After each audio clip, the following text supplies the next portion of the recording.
Kemudian untuk Muhammad Fatahillah Akbar agama Islam. Untuk saksi juga Indra Samurangkir Protestan. Untuk Lestiani agama Islam.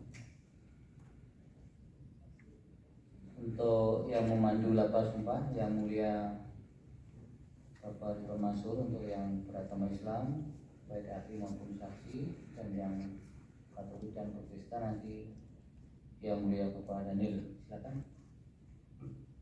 Terima kasih yang mulia Ketua. Yang akan memberikan keterangan sebagai saksi Dr. Muhammad Fatahillah Akbar, SH ahli, SHRM ya, sebagai ahli. Kemudian nanti akan menjadi saksi itu Lestiani atau Lesti Kejora. Saksi terlebih dahulu, ikuti lapor sumpah yang akan saya tuntutkan. Ahli ya. Bismillahirrahmanirrahim. Demi Allah, saya bersumpah sebagai ahli akan memberikan keterangan yang sebenarnya sesuai dengan keahlian saya. Kemudian untuk saksi, ikuti lapor sumpah yang akan saya tuntutkan. Bismillahirrahmanirrahim.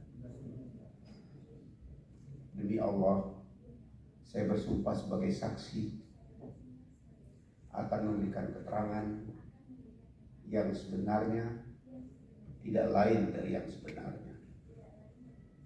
Ya, terima kasih yang mulia. Baik, silakan. Baik, terima kasih yang mulia Ketua. Ibu Laurencia Andrini SHRM SD. Untuk ahli nanti saksinya Saudara Hendra Samuel Simorangkir atau Semi Simorangkir. Saya duluan ahli ya. Ikuti lapor janji akan saya tuntut. Saya berjanji sebagai ahli akan memberikan keterangan yang sebenarnya sesuai dengan keahlian saya. Semoga Tuhan menolong saya. Baik, terima kasih untuk saksi. Silakan.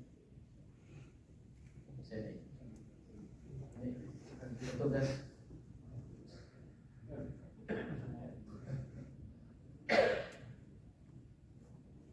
Tangan kiri di atas hitam, tangan kanan dengan 2 jari. Ikuti lafal janji akan saya tuntut sebagai saksi ya. Saya berjanji sebagai saksi akan memberikan keterangan yang sebenarnya, tidak lain dari yang sebenarnya. Semoga Tuhan menolong saya. Baik, terima kasih. Baik, silakan kembali ke tempat untuk ahli dan saksi.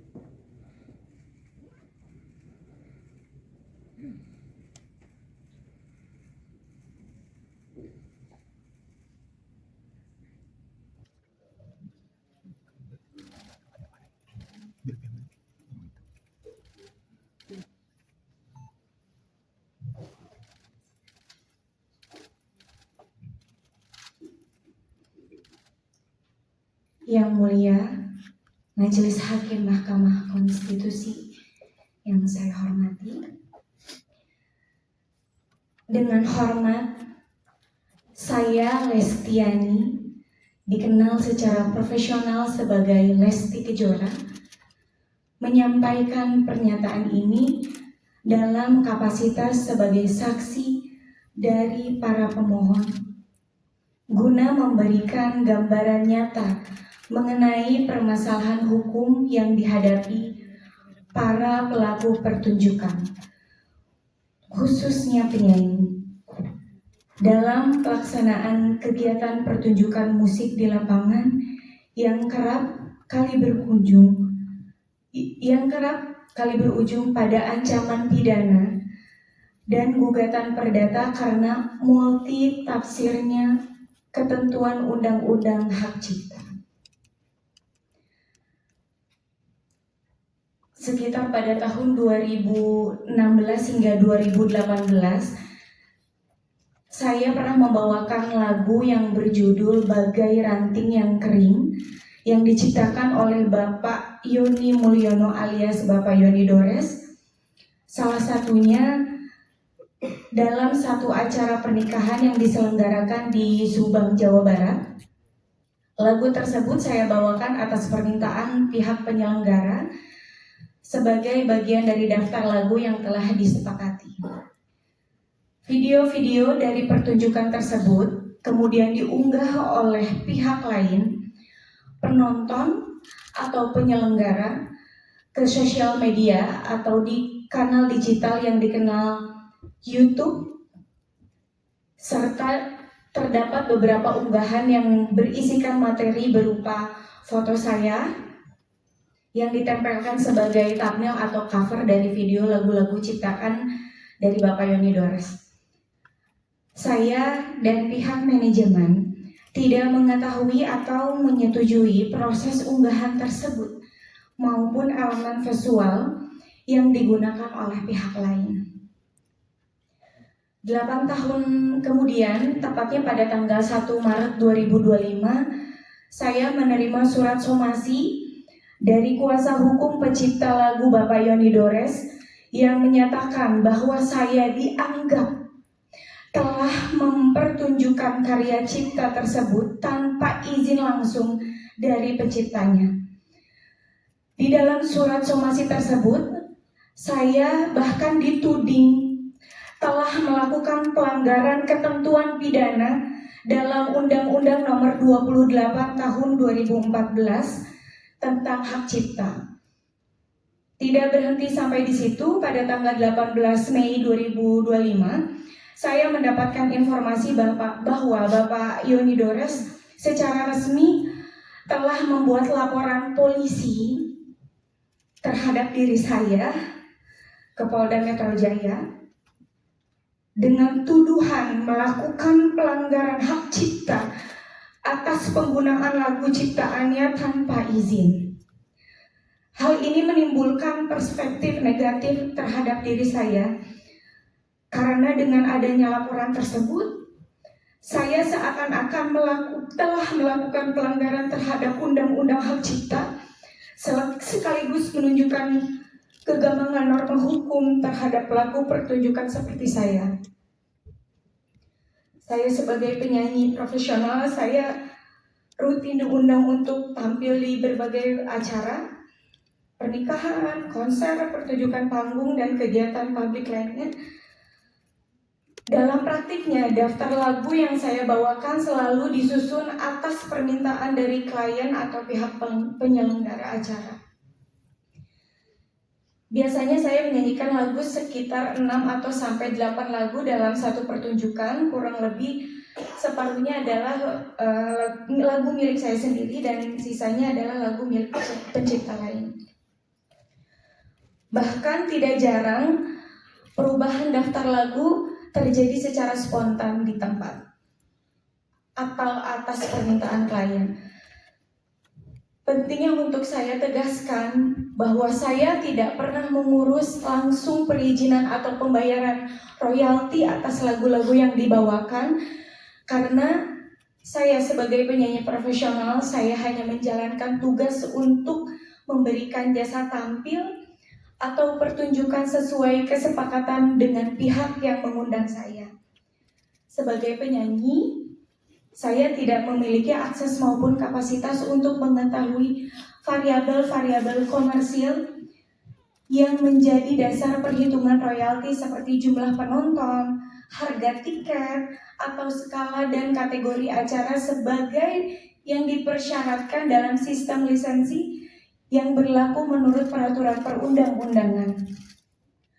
Somasi yang saya terima disertakan laporan pidana yang dibuat oleh pencipta lagu merupakan bentuk nyata dari kekaburan norma dan ketidakseimbangan posisi hukum antara pencipta lagu dan pelaku pertunjukan.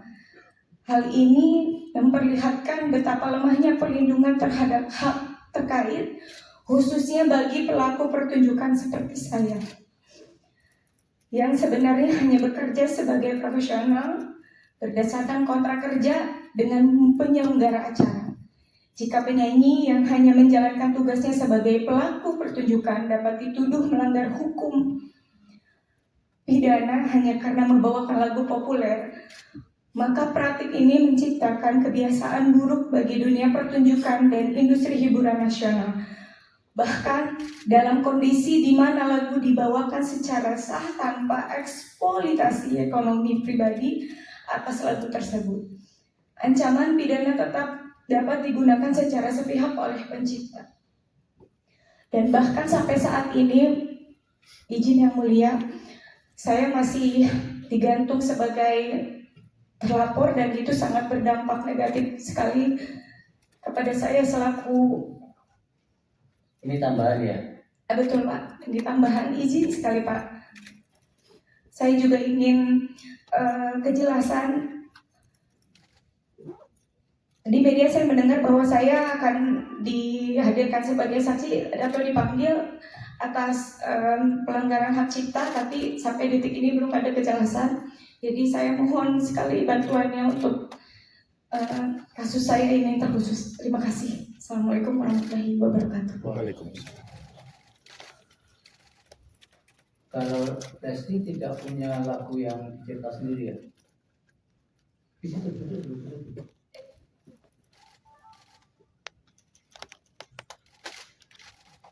Punya lagu ciptaan sendiri tidak? Punya Pak. Seperti apa? Kalau yang lagu lain jangan dinyanyikan karena sedang disengketakan kan. Kalau ciptaan sendiri kan boleh. Coba satu bait aja. Angin sampaikan padanya dan dirundung sedih. Ini judulnya apa? Angin. Angin. Kalau Semi yang ciptaan sendiri ketika di Krispati kan ada lagu yang bagus itu. Tapi yang ciptaan Semi sendiri Kebetulan yang di lagu di Krispati saya menciptakan ada beberapa lagu tapi dengan gitarisnya, tapi memang waktu itu keputusan memang kita pilih supaya tidak ada potensi untuk saling berdebat, kita pilih lagu yang dituakan di dalam band itu Saudara Banyak yang selama ini tidak pernah dipersoalkan. yang selama Kalau ini Semi menyanyikan, saya merasa tidak pernah dipersoalkan yang mulia, karena saya tahu banget lah ini mantan rekan kerja saya Saudara Badai ini hatinya nggak begitu gitu loh, tapi sudah sekarang dinyanyikan dulu. Mana itu lagunya? Yang netral ya. saya lupa lagi lagunya karena udah lama yang mulia. Gimana nanti publik kalau yang menyanyikan saja sudah lupa? Iya, kan saya bisa latihan dulu yang mulia kalau di request. Yang ingat supaya Ingat aja ya. Bila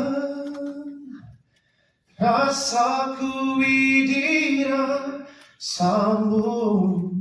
Hai, terima kasih sudah menonton.